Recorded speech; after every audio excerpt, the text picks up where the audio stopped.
So let's get into it. On release day, I purchased the Ghost and Ahsoka's T6, and I'm going to take you through bits of the build with the T6, as well as some of the cool features and the characters as well, some of the minifigs.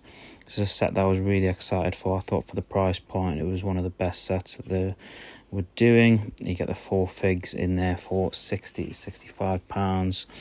And the figs are something I'm really excited about, having watched Ahsoka as well. The other 4 of them are, you get Sabine with her lightsaber and Mandalorian armor, as well as Ahsoka, Yang, and Maruk. I think value-wise, this is some of the best minifigure sets that you'll see at this price point. I think all these minifigs will end up going up in value and probably reselling for probably more than the set put together in a couple of years' time.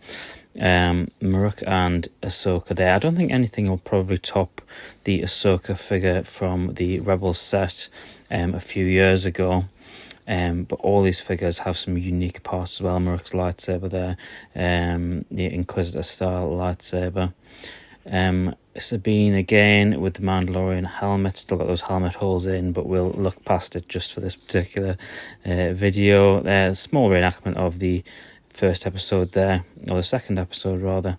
Now this is sort of halfway into the build when I was putting the ship together. For those of you who've seen either Clone Wars or Ahsoka, you'll know that the T6 has the ability to sort of spin all the way around, which I'll get into further into the video.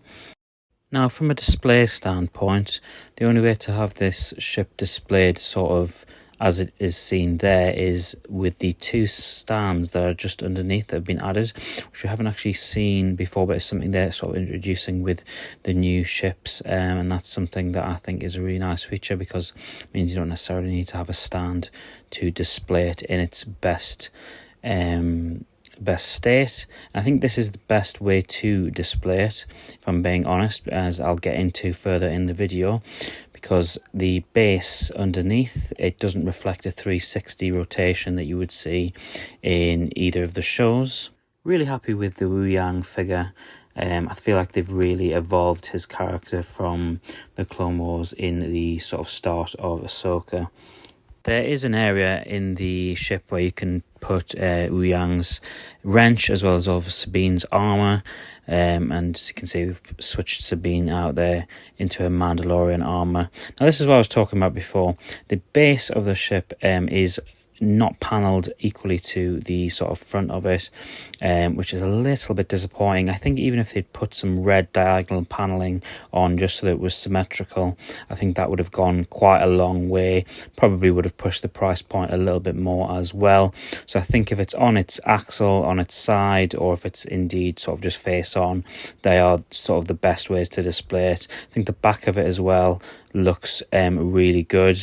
One of my sort of gripes in comparison to the 2012 model, where you get Anakin and Obi-Wan, is that you can put Anakin and Obi-Wan in the cockpit. The cockpit on this one actually only fits for 1 character, which, as we've already seen in Ahsoka, probably a bit sort of closer if they were able to put 2 or 3, indeed, as we see 3 in the cockpit quite often.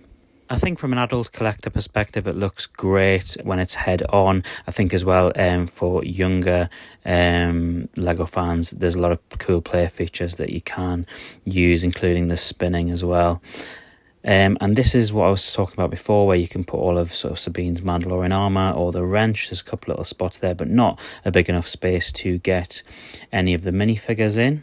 Overall, I'm really happy with this set. I think it's a really cool set. I think it will go up in value as soon as it retires. I think the figures alone will go up in value.